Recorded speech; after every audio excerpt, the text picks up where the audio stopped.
উত্তরা বাতাস আমাদের সবাইকে বারবার জানান দিচ্ছে শীতকাল চলে এসেছে। আর শীতকাল মানে হলো পিঠাপুলির উৎসব। শীতের সময় অন্যান্য পিঠার মধ্যে খেজুর গুড়ের পুয়া পিঠা বা তেলের পিঠা অন্যতম। তাই আজ রান্না করে দেখাবো খেজুর গুড়ের পুয়া পিঠা। প্রথমে পিঠার বাটার বানিয়ে নিব। তার জন্য বলে দিয়ে দিচ্ছি 1 কাপ শুকনো চালের গুঁড়া আর হাফ কাপ ময়দা।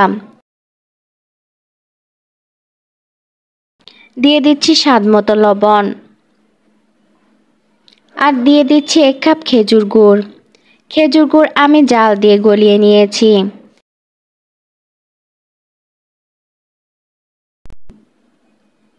এখন সব উপকরণ ভালো করে মিশিয়ে নিব।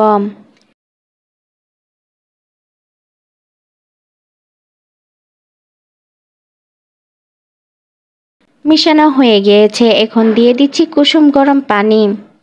পানি অবশ্যই কুসুম গরম হতে হবে, তা না হলে পিঠে সফট আর তুলতুলে হবে না। একটু একটু করে পানি দিয়ে হাত দিয়ে বাটারটি মাখিয়ে নিচ্ছি।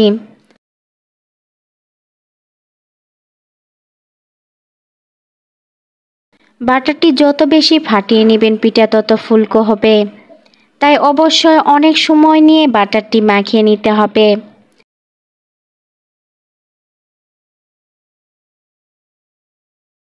বাটারটি মাখানো হয়ে গিয়েছে। এখন ঢেকে রেস্টে রেখে দিব 10 মিনিটের জন্য।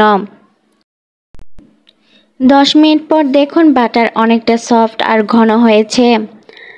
বাটারের কনসিস্টেন্সি ঠিক এরকম হবে। এখন ডুবো তেলে পিঠা ভেজে নিব। পিঠা ভাজার জন্য তেল গরম করতে দিয়েছি। তেল গরম হয়েছে। এখন ডাবু বা গর্তওয়ালা চামচ দিয়ে বাটার দিয়ে দিব, তাহলে পিঠাগুলো সমান আকৃতির হবে। পিঠার বাটার তেলে দেওয়ার পর পিঠা যখন উপরে উঠে আসবে সেই সময় পিঠাটি তেলেতে ডুবিয়ে দিতে হবে, তাহলে পিঠে সমানভাবে ফুলে উঠবে। পিঠার নিচের অংশ ভাজা হলে উল্টে দিয়ে উপরের অংশ ভেজে নিব। পিঠা ভাজা হয়ে গিয়েছে। এখন তেল ঝরিয়ে উঠিয়ে নিব। এভাবে করে সব পিঠা ভেজে নিব।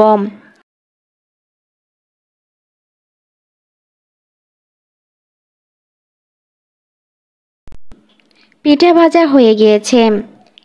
আমি একটি পিঠা ভেঙে দেখাচ্ছি। দেখুন পিঠা কতটা ফুলকো আর সফট হয়েছে। এভাবে করে পুয়া পিঠা তৈরি করলে 2 দিন পর্যন্ত ফুলকো আর সফট থাকবে। আশা করছি আজকের ভিডিওটি আপনাদের ভালো লেগেছে। আর ভালো লাগলে অবশ্যই আমার চ্যানেলটি সাবস্ক্রাইব করতে ভুলবেন না। আল্লাহ হাফেজ।